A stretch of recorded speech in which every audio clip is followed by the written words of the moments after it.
నమస్తే, నేను Chandu. Welcome to prime nine analysis. విమర్శలు కాదు, దమ్ముంటే ఈ 9 ప్రశ్నలకు సమాధానం చెప్పండి. ఇక ఏపీ కాంగ్రెస్ అధ్యక్షురాలు ఎవరైతే ఉన్నారో వైఎస్ షర్మిల, ఆమె అడుగుతున్నటువంటి ప్రశ్న ఇది.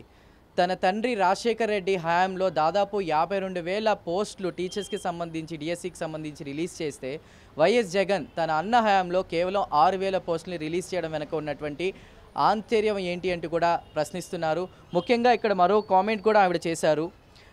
6,000 పోస్టులతో దగా చేశారంటూ కూడా ఆమె మండిపడుతున్నారు. దీనికి సంబంధించి మనం డీటెయిల్గా చూస్తే కనుక ఇలా ఎందుకు 6,000 పోస్టులు మీరు రిలీజ్ చేశారు, తన తండ్రి హయాంలో 52,000 పోస్టులు రిలీజ్ చేశారు కదా, అది కూడా ఇంకా 4.5 సంవత్సరాల వ్యవధిలో కూడా రిలీజ్ చేయనటువంటి పోస్టులు ఇప్పుడు ఎన్నికలు దగ్గర పడుతున్న వేళ ఇంత తక్కువ టైంలో 6,000 పోస్టులను రిలీజ్ చేయడం ఏంటంటూ కూడా ప్రశ్నించారు.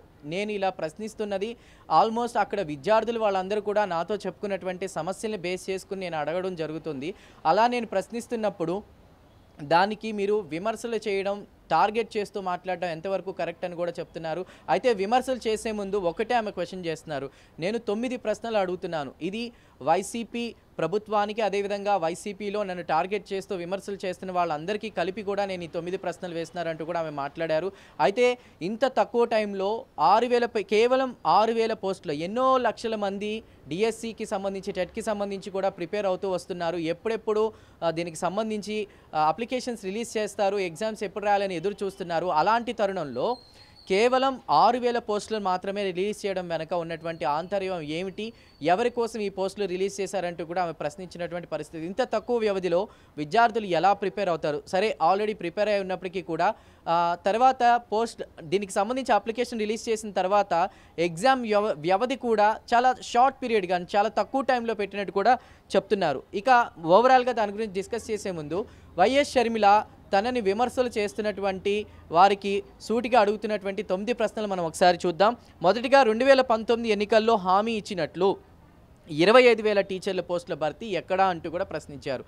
ఇది మొదటి ప్రశ్న. తన తండ్రి రాజశేఖర్ రెడ్డి హయాంలో 50,000కు పైగా పోస్టులు రిలీజ్ చేస్తే ఎన్నికలకి ముందు, అంటే వైఎస్ఆర్సీపీ ప్రభుత్వం ఏర్పడక ముందు 25,000 పోస్టులకు పైగా రిలీజ్ చేస్తామని చెప్పినటువంటి హామీ ఇచ్చినటువంటి ఎన్నికల హామీగా ఇచ్చినటువంటి వైఎస్ జగన్ కేవలం, అది కూడా ప్రభుత్వం ఏర్పాటయ్యి ఇన్ని సంవత్సరాలు గడిచిపోయి ఇంకా మళ్ళీ ఎలక్షన్స్ రాబోతున్న ఈ తరుణంలో కేవలం 6 పోస్టులను రిలీజ్ చేయడం వెనక ఉన్నటువంటి ఆంతర్యం ఏమిటంటూ కూడా ప్రశ్నిస్తున్నారు.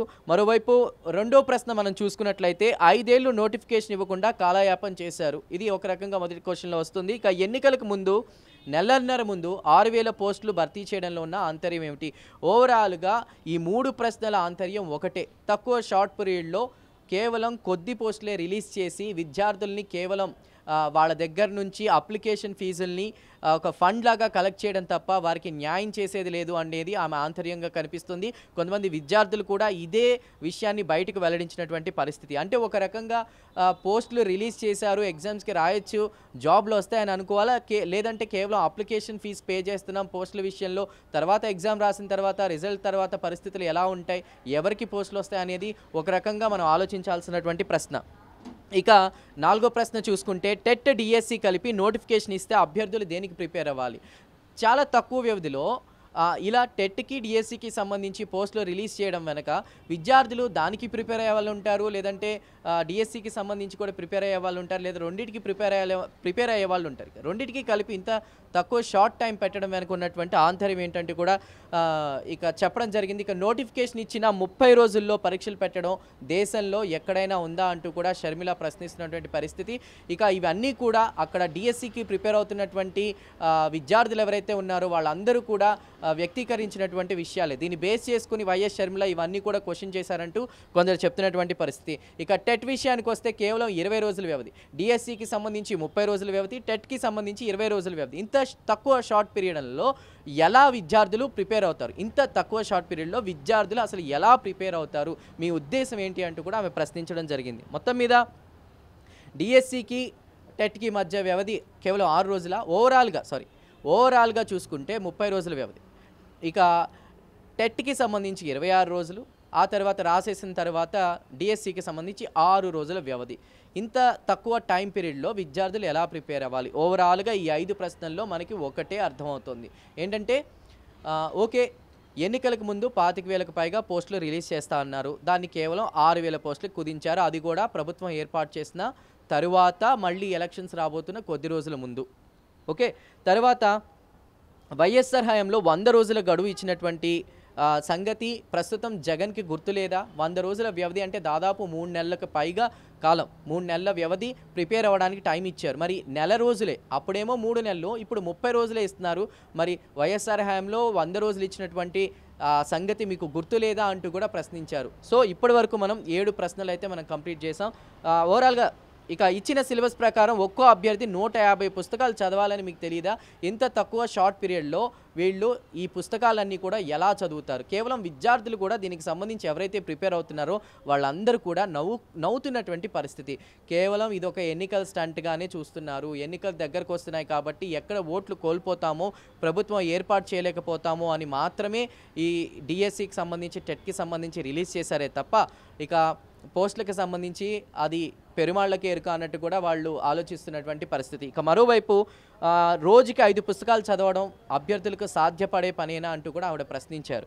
ముఖ్యంగా మానసిక ఒత్తిడికి గురి చేసి నిరుద్యోగులను పొట్టన పెట్టుకోవాలని కుట్ర చేస్తున్నారు. ఇది కక్ష సాధింపు చర్య కాదా అంటూ కూడా వైఎస్ షర్మిల ప్రశ్నిస్తున్నటువంటి ప్రశ్న.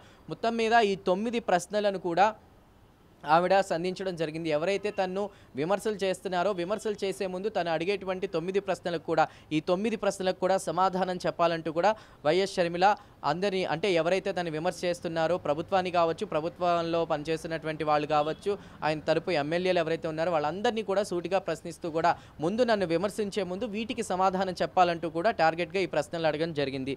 ఇక నవరత్నాలు, జాతిరత్నాలు అని చెప్పుకునే జగనన్న ఆయన చుట్టూ ఉండే సకల శాఖ మంత్రులకు దమ్ముంటే ఈ 9 ప్రశ్నలకు కూడా సమాధానం చెప్పాలంటూ ఓవరాల్గా షర్మిల మాట్లాడినటువంటి పరిస్థితి. సో మరి షర్మిల అడిగినటువంటి ఈ 9 ప్రశ్నలకు సంబంధించి వారు ఏ విధంగా స్పందిస్తారనేది వేచి చూడాలి. విద్యార్థులు సైతం మాకింత తక్కువ వ్యవధి ఇవ్వడంతో ఏదైతే అప్లికేషన్ రిలీజ్ చేసిన తర్వాత ఎగ్జామ్స్కి ప్రిపేర్ అయ్యే టైం కేవలం 30 రోజుల వ్యవధిలో, గతంలో వైఎస్ఆర్ హయాంలో 100 రోజులు టైం ఇచ్చారు 3 నెలలకు పైగా, ఇప్పుడు కేవలం 30 రోజుల వ్యవధి టైం ఇవ్వడాన్ని మేము ఎలా ప్రిపేర్ అవ్వాలి? ఆల్మోస్ట్ మేము అందరం కూడా ఒక రకంగా మానసిక ఒత్తిడికి గురవుతాం అంటూ వాళ్ళు కూడా మాట్లాడుతున్నటువంటి పరిస్థితి. సో చూడాలి మరి మొత్తం మీద ఎవరైతే విమర్శలు చేస్తున్నారో వైఎస్ షర్మిల మీద వాళ్ళందరూ ఎలా రియాక్ట్ అవుతారనేది మనం వేచి చూడాలి.